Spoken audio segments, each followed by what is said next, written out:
الحمدللہ رب العالمین والصلاة والسلام علی سید الانبیاء والمرسلین نبینا محمد وعلی آلہ وصحبہ اجمعین اما بعد۔ محترم ناظرین کرام، احباب گرامی، دیگر سامعین،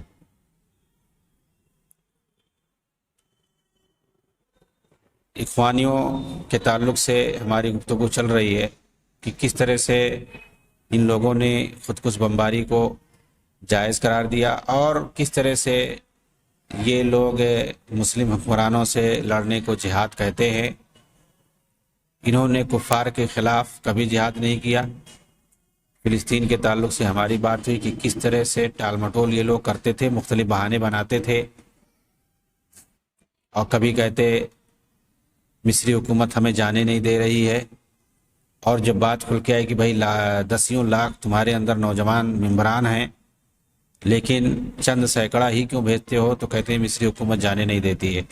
اور جب تجربہ اور ٹریننگ کرتے ہوئے پکڑے جاتے ہیں تو کہتے ہیں کہ ہم فلسطین کے لیے لڑ رہے ہیں، تجربہ حاصل کر رہے ہیں، ٹریننگ کر رہے ہیں۔ اور اس سے زیادہ تعجب کی بات یہ ہے کہ مصر پر قابض انگریزوں سے لڑنے کے لیے اخوانیوں نے کبھی سوچا بھی نہیں، اور فلسطین کے لیے ہما وقت بولتے رہتے تھے، بلکہ الٹا مصر پر قابض انگریزوں کے خلاف یہ مل کر کے رہتے تھے۔ یہ وجہ ہے کہ جب مصری فوج نے انگریزی فوج پر حملہ کیا تو اسے اخوانیوں نے احمقانہ حرکت قرار دیا کہ بھائی انگریزی فوج یہ ٹھیک ہے مصری حکومت کے لیے، اس کے خلاف بغاوت کرنا صحیح نہیں ہے۔ پھر کیسے ممکن ہو سکتا ہے کہ جو انگریز یہودیوں کا ساتھ دے رہے ہوں ان سے نہ لڑیں اور یہودیوں سے لڑنے کا عزم دکھائیں؟ ممکن ہی نہیں ہے۔ مصر پر انگریزی قبضے کے خلاف اخوانی موقف یہی ہے کہ یہ کبھی نہیں ان سے لڑے، حالانکہ جب سے ان کی تنظیم قائم ہوئی انگریز قابض تھے۔ حسن بننا 1945 اور 46 کے اندر فتویٰ دے رہے تھے کہ انگریزوں کے خلاف جہاد کرنا ضروری ہے، اگر حکومت جہاد نہیں کرتی ہے تو انگریزوں کا ایجنٹ، اس طرح کا فتویٰ ان لوگوں نے دیا عوام کو اپنی طرف مائل کرنے کے لیے۔ بغیر شرائط کے مصر سے انگریزوں کا نکلنا ضروری ہے۔ دوسری طرف اسی ملک فاروق کی حکومت سے بیعت کیے ہوئے تھے اور تعریف کے پل باندھ رہے تھے۔ انگریزوں کے خلاف سوائے فتویٰ کے کوئی ایسا اقدام نہیں کیا گیا اخوانی جہادیوں کی طرف سے جس طرح مصری حکومت کے خلاف کیا گیا۔ انہوں نے مصری حکومت کے خلاف جس طرح جہاد کیا انگریزوں کے خلاف کبھی نہیں کیا، صرف فتویٰ دیا انہوں نے۔ اور جب مصری فوج نے انگریزی فوج کے خلاف حملہ کیا، لڑنے کے لیے تیار ہوئی، تو یہ لوگ منع کر رہے تھے، کہہ رہی ہے مکانہ کا قدم، لیکن فتوے دے رہے تھے۔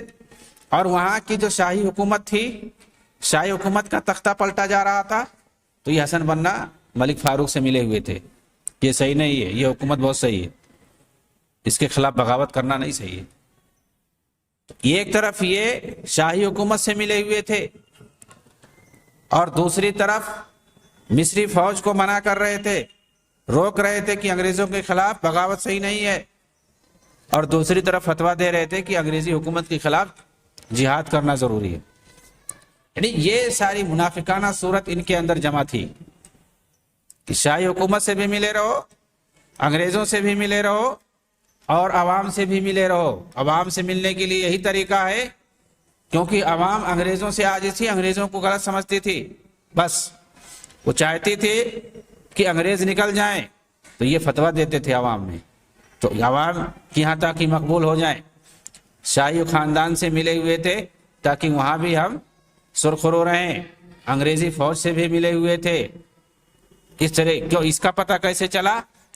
جب مصری فوج نے انقلاب برپا کیا تو یہ لوگ منع کر رہے تھے، اور اسے احمقانہ حرکت قرار دیا انہوں نے۔ اور جب مصری فوج جیت گئی، انگریزوں کو نکال دیا مصر سے، تو یہی اخوانی جو اس وقت حسن حزیبی تھے، یہ لوگ جا کر کے حکومت کے نمائندوں سے بات کرنے کے لیے کہ ہمیں بھی حکومت میں شریک کرو۔ جمال عبد الناصر نے کہا ٹھیک ہے، یہ جو وزارت الاوقاف ہے اس کو آپ لوگ سنبھال لو۔ تو کہا بس اتنا ہی، ہم اسی لیے آئے ہیں مطلب وہ شیئرنگ چاہتے تھے، آدھا آدھا شیئرنگ چاہتے تھے حکومت کے اندر. کہا بھائی تم لوگ دینی جماعت ہے تمہارے پاس علماء ہیں، سنبھال لو، اور کیا چاہیے تم لوگوں. لیکن جب وہ غصہ ہو کر کے چلے آئے، جمال عبد الناصر نے کہا کہ یہ بھی نہیں دوں گا، وزارت الاوقاف بھی تم لوگوں سے چھین جائے گا اگر نہیں قبول کرو گے تو. اب دیکھتے ہیں وہاں کے جو وزارت الاوقاف ہو، چنانچہ بہرحال حسن باقوری جو حسن بننا ہی کے ساتھیوں میں سے تھے ان کو بنا دیا گیا. تو یہ لوگ دیکھیں گے آپ، چاہے وہ ازہر ہو، جامع ازہر ہو، وزارت الاوقاف ہو، عام طور سے اسی وقت سے انہی اخوانیوں کا ہی عموماً قبضہ رہتا ہے، یہی لوگ وہاں پہ پائے جاتے ہیں. 1947 کے اندر نقراسی پاشا کی وزارت میں اخوانیوں کا موقف وہی ہو گیا جو مصری حکومت کا تھا کہ اس مسئلے کو بات چیت کے ذریعے سے حل کیا جائے اور اسے اقوام متحدہ کی اسمبلی میں پیش کیا جائے. چنانچہ اخوانی پہلے لوگوں کو جوش دلا کر خوب واہ واہی لیتے، لیکن جب ان سے سنجیدگی سے فتویٰ پوچھا جاتا ہے تو اسی لائن پہ آ جاتے جو حکومت چاہتی. یہ ہے اخوانیوں کی سیاست. یہی حال اخوانیوں کا عراق کے تعلق سے بھی رہا.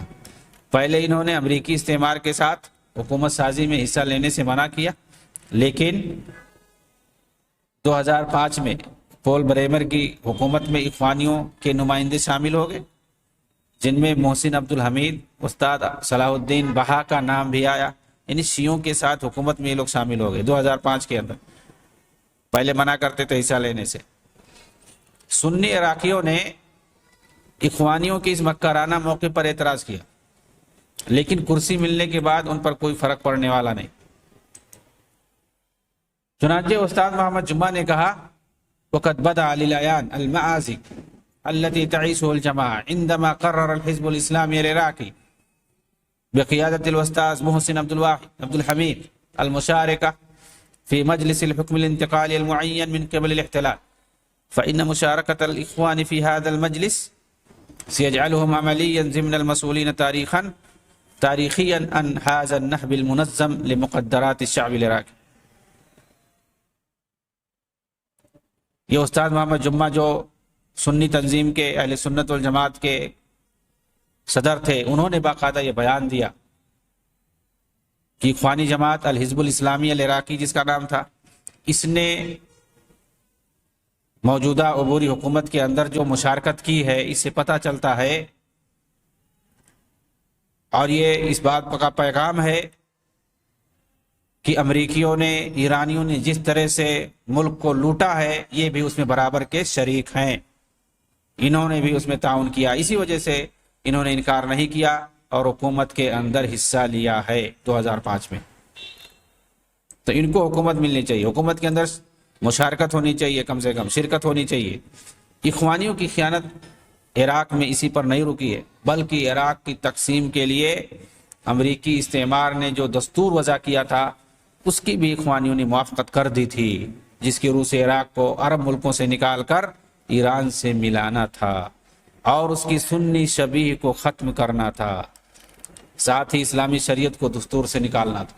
لیکن سنی سیاسی جماعت حیات علماء المسلمین نے اس دستور کو یکساں مسترد کر دیا اور عراقیوں کو اس کی خطرناکی اور سازش سے آگاہ کیا اور واضح کر دیا کہ اس کا واحد مقصد عراق کی وحدت کو پارا پارا کرنا ہے.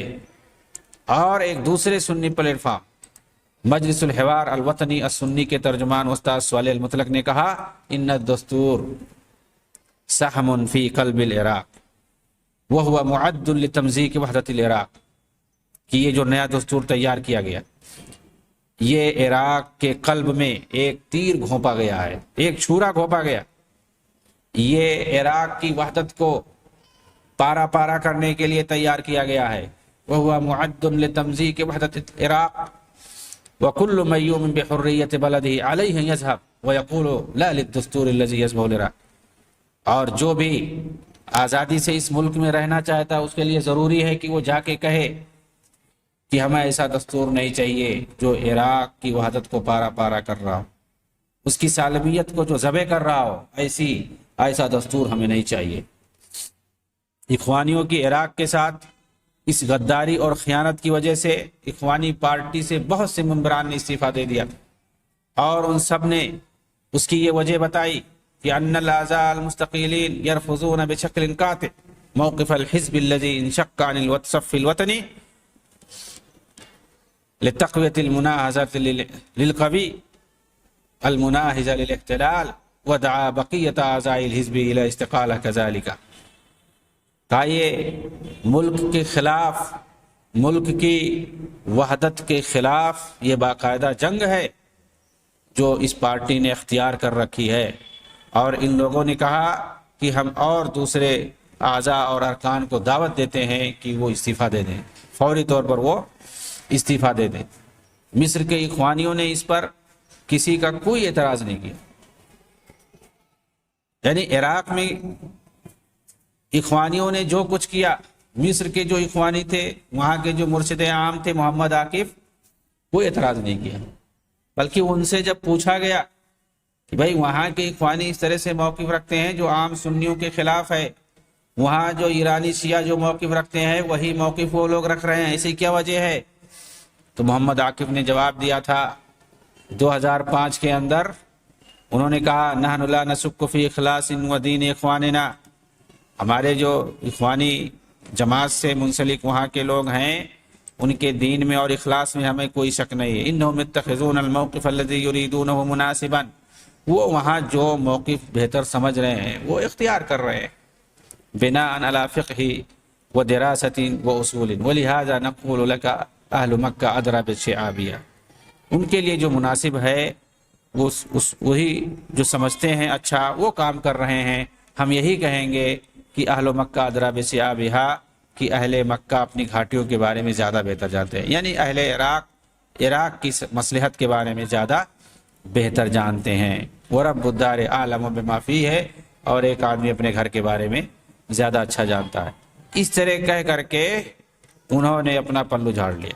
کہ مطلب یعنی گویا یہ پیغام دے رہے، یہ میسج دے رہے ہیں کہ انہوں نے جو کیا ہے وہ اپنی مصلحت میں انہوں نے ٹھیک کیا ہے، شیعوں کا ساتھ دے کر کے، امریکیوں کا ساتھ دے کر کے انہوں نے ٹھیک کیا ہے، کوئی مسئلہ نہیں ہے، ہمیں کوئی اس پر اعتراض نہیں ہے. یہ ہے اخوانیوں کا اصلی چہرہ، جو اسلامی شریعت اور جہاد کی بات کرتے ہیں، لیکن جب کرسی مل جاتی ہے تو دینوں ملک دونوں کو بیچ دیتے ہیں. یہ خود یورپ اور امریکہ کی غلامی کرتے ہیں اور مسلم حکومتوں پر اس کا الزام لگاتے ہیں. یہی اخوانی ہیں جو مصر کے اندر ملک فاروق کی حکومت پر انگریزوں کی غلامی کا الزام لگاتے تھے. احمد ماہر پاشا نقراسی پاشا کو قتل کروا کر وطن پرستی ثابت کر رہے تھے، اور یہاں عراق میں انگریزوں کا ساتھ دے کر کے، امریکیوں کا ساتھ دے کر کے، ایرانی رافضیوں کا ساتھ دے کر کے اسے دینی اور قومی اعتبار سے تقسیم کرنے پر لگے ہوئے تھے. لیکن پھر بھی مقصد حاصل نہیں ہوا اور پورے قوم کے اندر ذلت و رسوائی ہوئی.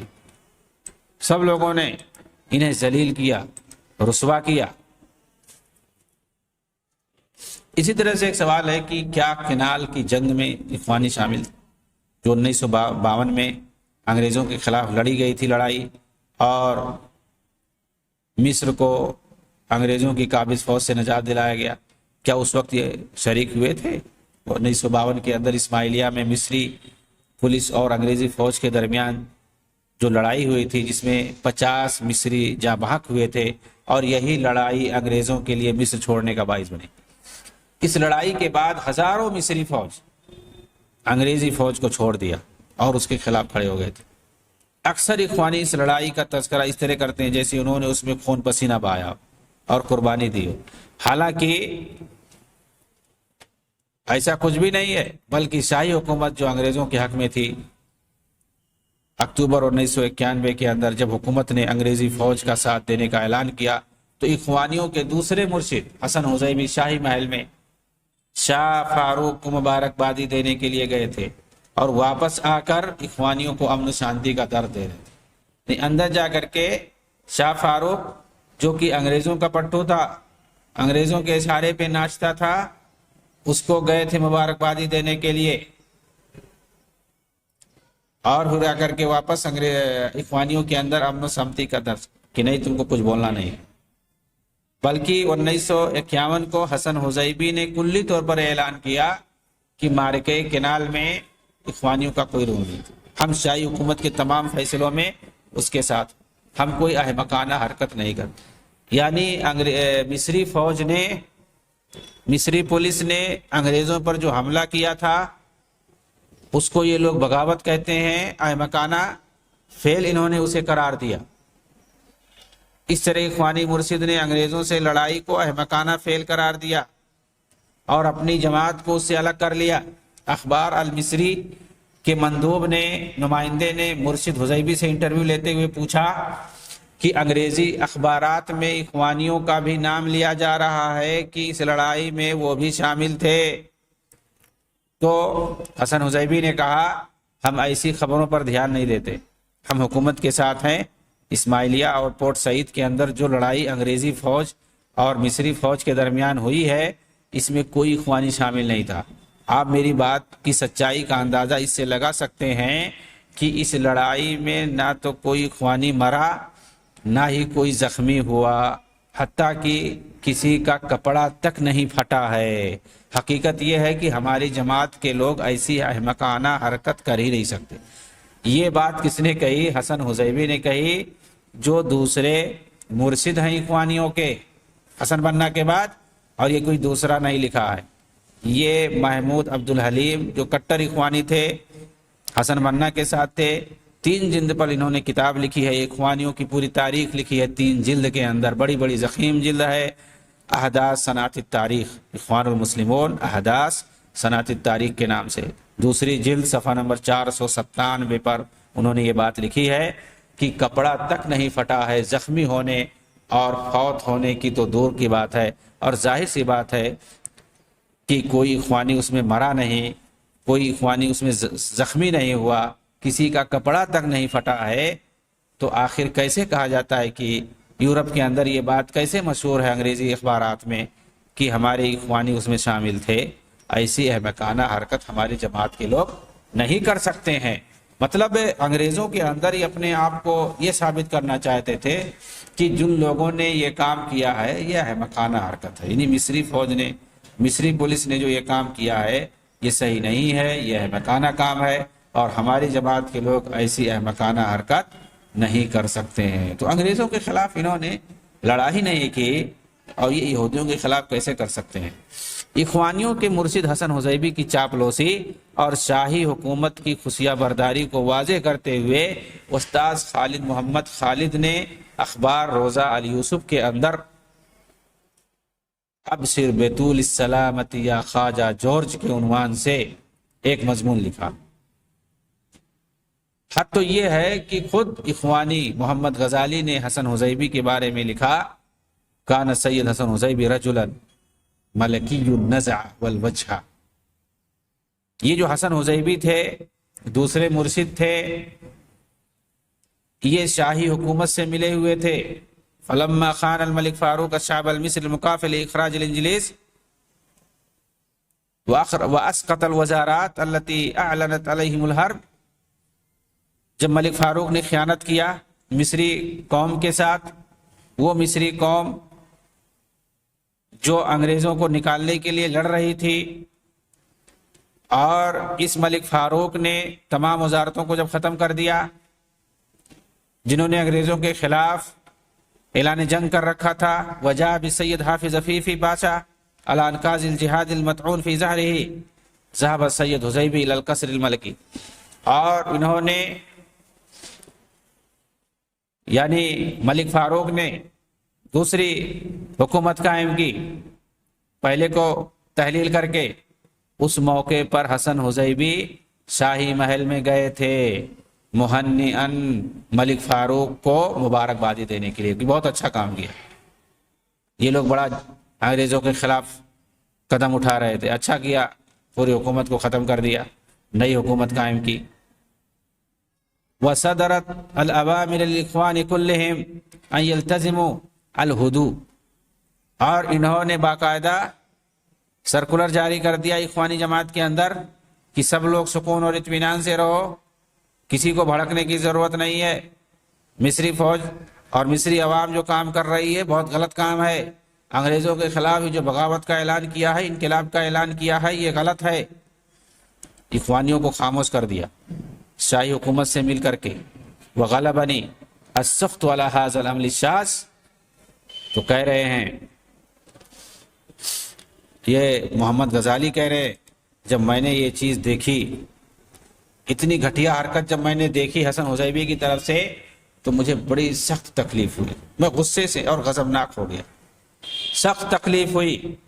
یہ محمد غزالی اس طرح کے تھے آدمی، ان کے اندر کچھ سوچ بوجھ تھی، اسی لیے یہ اخوانیوں کے خلاف بھی لکھتے تھے، اپنی جماعت کے خلاف بھی لکھتے تھے. اسی لیے اخوانی انہیں منافق کہتے تھے. خود اخوانی جماعت کے لوگ ان کی تکفیر کر دی تھی، ان کو کہتے تھے کہ یہ مرتد ہو گیا، جماعت کو چھوڑ دیا، جماعت سے لوگ بھگا دیے اس کو. تو ایسا آدمی جو جماعت کی بات کو یعنی اخوانیوں کی پول یہ بندہ کھولتا رہتا تھا. تو ان کی کتاب ہے من معالم الحق فی کفاحنا الاسلامی، اس کے اندر انہوں نے یہ بات لکھی ہے کہ انگریزوں سے یہ مصری فوج جب لڑنے لگی اور مصری عوام نے ساتھ دیا باقاعدہ، انگریزوں کے خلاف پوری قوم کھڑی ہو گئی، تو شاہی حکومت نے یہ بڑا غلط قدم اٹھایا اور اس نے کیا کیا، حکومت کو ختم کر دیا، فوج پر پابندی لگا دی. تو ایسے موقع پر حسن حزیبی نے جا کر کے ملک فاروق کو مبارکبادی دی اور اپنی جماعت کے اندر سرکولر جاری کر دیا کہ سب لوگ سکون سے رہو، کسی کو انگریزی فوج کے خلاف کھڑا نہیں ہونا ہے، جو لوگ یہ کام کر رہے ہیں یہ احمقانہ حرکت ہے. نعوذ باللہ من ذالک. یہ ہے اخوانیوں کا جہاد. ان کا ایک جہاد جو ہے بائیکاٹ کا بھی، اقتصادی بائیکاٹ. لوگوں میں یہی مشہور کریں گے کہ اسرائیلی اور امریکی سامان نہ خریدیں، کبھی یہ پرچار کریں گے فرانسیسی سامان نہ خریدیں، کبھی یہ کہیں گے چینی سامان نہ خریدیں، کبھی کہیں گے جرمن سامان نہ خریدیں، کبھی کہیں گے انڈین سامان نہ خریدیں. اگر کوئی خریدے گا تو حرام کا ارتکاب کرے گا، اور کبھی کہیں گے چینی سامان نہ خریدیں، لیکن خود سب کچھ خریدیں گے. بلکہ بڑے بڑے اخوانی اپنے بچوں کو یورپ اور امریکہ کی یونیورسٹیوں میں پڑھنے کے لیے بھیجتے ہیں. شیخ کرزاوی کا فتویٰ بھی موجود ہے کہ امریکی سامان خریدنا حرام ہے. کہتے ہیں فَكُلُّ مُسْلِمٍ اشْتَرَى مِنَ الْبَضَائِعِ الْأَمْرِيكِيَّةِ وَالْإِسْرَائِيلِيَّةِ مَا يَجِدُ بَدِيلًا لَهُ مِنْ دُوَلٍ أُخْرَى فَقَدْ ارْتَكَبَ حَرَامًا وَاقْتَرَفَ إِثْمًا مُبِينًا وَبَاءَ بِالْوِزْرِ عِنْدَ اللَّهِ والخزي عند الناس. کہ جو بھی مسلمان امریکی سامان، اسرائیلی سامان خریدے گا جبکہ وہ دوسرے ملک کے سامان کو خریدنے پہ قادر ہے، تو ایسی صورت میں اس نے حرام کا ارتکاب کیا اور اس نے کھلا ہوا گناہ کیا. اللہ کے نزدیک وہ گنہگار ہے، لوگوں کے نزدیک وہ ذلیل ہے. یہ کس نے کہا؟ یوسف قرضاوی نے کہا. یوسف قرضاوی سے سوال ہے کہ ان کی بیٹی اور داماد بچوں کے ساتھ امریکہ میں رہتے ہیں، وہ سب کہاں سے سامان خرید کر کھاتے پیتے ہیں؟ امریکہ میں رہتے ہیں. اسی طرح سے سلمان عودہ کا بڑا لڑکا عبداللہ عودہ امریکہ میں پڑھاتا ہے، کہاں سے سامان خرید کے کھاتا ہے؟ یہی قرضاوی ہیں جو دوسری طرف افغانستان میں لڑنے کے لیے امریکی فوج میں مسلمانوں کو بھرتی ہونے کو جائز کہتے ہیں. وہ فوج جو افغانی مسلمانوں کو مارنے جا رہی ہے، اس فوج کے اندر، کیونکہ اس فوج میں رجب اردگان کی فوج بھی شامل ہے ناٹو کے ساتھ. قرضاوی نے دلیل دی کہ مسلمان امریکہ کا ہونا چاہیے تاکہ امریکہ کے ساتھ اس کی محبت اور وطن پرستی پر کوئی سوال نہ اٹھے. یعنی افغانستان کے مسلمانوں کو مارنا جائز ہے صرف اس وجہ سے کہ وطن پرستی پر کوئی شبہ نہ کرے. تو 2001 میں ایک طرف تو اخوانی مشہور کر رہے تھے کہ اسامہ کو واپس نہیں کرنا کچھ بھی ہو جائے، وہی امریکی فوج، ناٹو فوج جو امریکہ افغانستان پر حملہ آور ہو رہی تھی، تو ناٹو یعنی یورپ کے اندر جو لوگ رہتے تھے مسلمان ان کو بھی شامل کیا گیا تھا. خود ترکی کی فوج گئی تھی مارنے کے لیے افغانیوں کو. ان سے سوال ہوا کہ ہمیں کہا جا رہا ہے جانے کے لیے ناٹو میں، افغانستان پر حملہ کرنے کے لیے، کیا کریں؟ انہوں نے جائز کر دیا، کہا جا سکتے ہو، نہیں جاؤ گے تو حب الوطنی پر سوال اٹھے گا، تم کو لوگ غدار کہیں گے اپنے ملک کا، اس لیے جاؤ۔ ٹھیک ہے، یورپ کا تھا، امریکہ کا تھا، وہ گیا مجبوری میں لڑنے کے لیے۔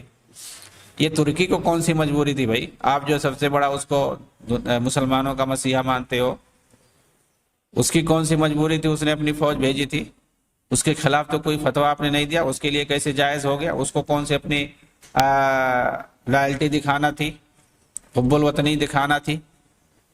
بھائی ترکی کو کون سی حب الوطنی دکھانی تھی؟ وہ نہیں جاتا تو کیا کوئی کچھ ہو جاتا؟ ناٹو فوج میں گھر سے شامل تھا، اپنی فوج نہیں بھیجتا کہ بھائی مسلمان ملک پر حملہ کرنا ہے، ہماری فوج نہیں جائے گی۔ تو یہ لوگ ان کی سمجھ میں جو بات آتی ہے اس کو جائز کر دیتے ہیں، اور جو نہیں سمجھ میں آتا ہے۔ اسی طرح سے دوسری طرف امریکی سامان خریدنا حرام ان کے یہاں، کیونکہ وہ امریکی ہے اور امریکہ مسلمانوں کا دشمن ہے۔ یہ کیسا تناقض ہے، کنٹراڈکشن، تضاد اس کو بولتے ہیں، تناقض بولتے ہیں کہ امریکہ سے سامان خریدنا جائز نہیں ہے لیکن امریکی فوج میں ملازمت کرنا جائز ہے، اور امریکی فوج میں شامل ہو کر کے مسلمانوں کے خلاف جنگ کرنا جائز ہے لیکن امریکی سامان خریدنا حرام ہے۔ یہ ان کا فتویٰ۔ حقیقی کتاب و سنت سے پیدل لوگوں کے ساتھ ایسا ہی ہوتا ہے۔ سوال یہ ہے کہ کیا کافروں کے ساتھ اقتصادی بائیکاٹ کا تصور اسلامی تاریخ میں ہمیں ملتا ہے؟ کہیں نہیں ملتا ہے۔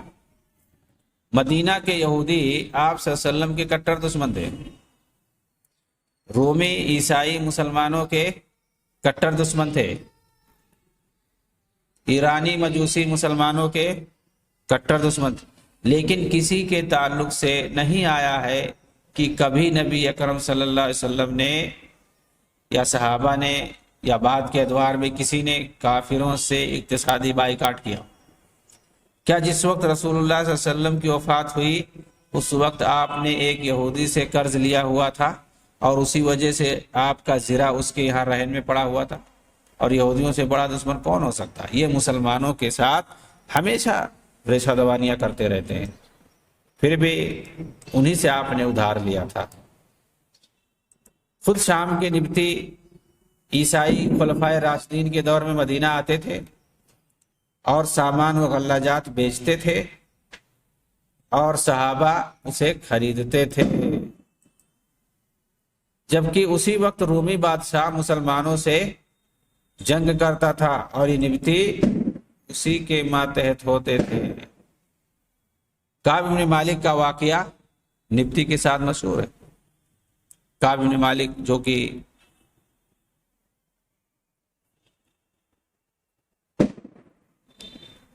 غزوہ تبوک میں پیچھے رہ گئے تھے، نہیں جا پائے، ان کا سوشل بائیکاٹ کر دیا گیا 40 دن تک، 50 دن تک۔ کہتے ہیں ہم بازار میں جاتے تھے، لوگوں سے بولتے، سلام کرتے، کوئی جواب نہیں دیتا، پریشان ہو گیا۔ مسجد میں جاتا نماز پڑھنے کے لیے، کوئی ہمیں دیکھتا ہی نہیں، مارکیٹ میں نکلتا، کوئی ہمیں سلام نہیں کرتا۔ اللہ نے مجھے اسی وقت اور ایک آزمائش میں ڈال دیا۔ ایک نبتی نے آ کر کے ہمیں ایک خط دیا جس میں لکھا ہوا تھا کہ تمہارا بادشاہ جو ہے، تمہارا حاکم یعنی اللہ کے رسول، اس نے تمہارا سوشل بائیکاٹ کر دیا ہے، میں چاہتا ہوں ہمارے پاس آ جاؤ، ہم غمخواری کریں گے، تمہارا ہم پورا ساتھ دیں گے۔ تو انہوں نے کہا، کعب بن مالک رضی اللہ تعالیٰ عنہ نے، کہ اللہ نے مجھے ایک اور مصیبت میں ڈال دیا۔ چنانچہ انہوں نے اس خط کو جا کر کے چولہے پہ جلا دیا اور کہا کہ یہ مصیبت ہم مول نہیں لیں گے۔ عبداللہ بن ابی اوفا کی ایک روایت کے مطابق جنگ کی حالت میں ان سے مسلمان سامان خریدتے تھے باقاعدہ۔ کس سے؟ کافروں سے۔ اور عبداللہ بن اوفا الاسلمی قال غزونا مع رسول اللہ صلی اللہ علیہ وسلم الشام فكان ياتينا انبات من انبات الشام فنسلفهم في البر والزيت سعرا معلوما واجلا معلوما فقيل له ممن لہ ذالک قال ما کننا نسألہم۔ لجنہ دائمہ کا فتویٰ ہے کہ کافروں کے ساتھ خرید و فروخت جائز جب تک کہ ولی امر کی طرف سے کسی مصلحت کی وجہ سے روک نہ دیا جائے، کیونکہ نبی کریم صلی اللہ علیہ وسلم اور صحابہ کرام نے یہودیوں اور عیسائیوں سے لین دین کیا ہے۔ اللہ کے رسول نے جب لین دین کیا ہے تو ہم کون ہوتے ہیں انہیں روکنے والے؟ اللہ رب العالمین سے دعا ہے کہ اللہ تعالی ہمیں اخوانیوں کے شر و فساد سے محفوظ رکھے، ان کی مکاریوں سے، ان کے نفاق سے، اور دشمنوں کے ساتھ یہ جو مل کر رہتے ہیں، اللہ رب العالمین ان کے عزائم کو پورا نہ ہونے دے اور ان کے خبیث ایجنڈوں کو تباہ و برباد کر دے۔ آمین وآخر دعوانا ان الحمدللہ رب العالمین، والسلام علیکم ورحمۃ اللہ وبرکاتہ۔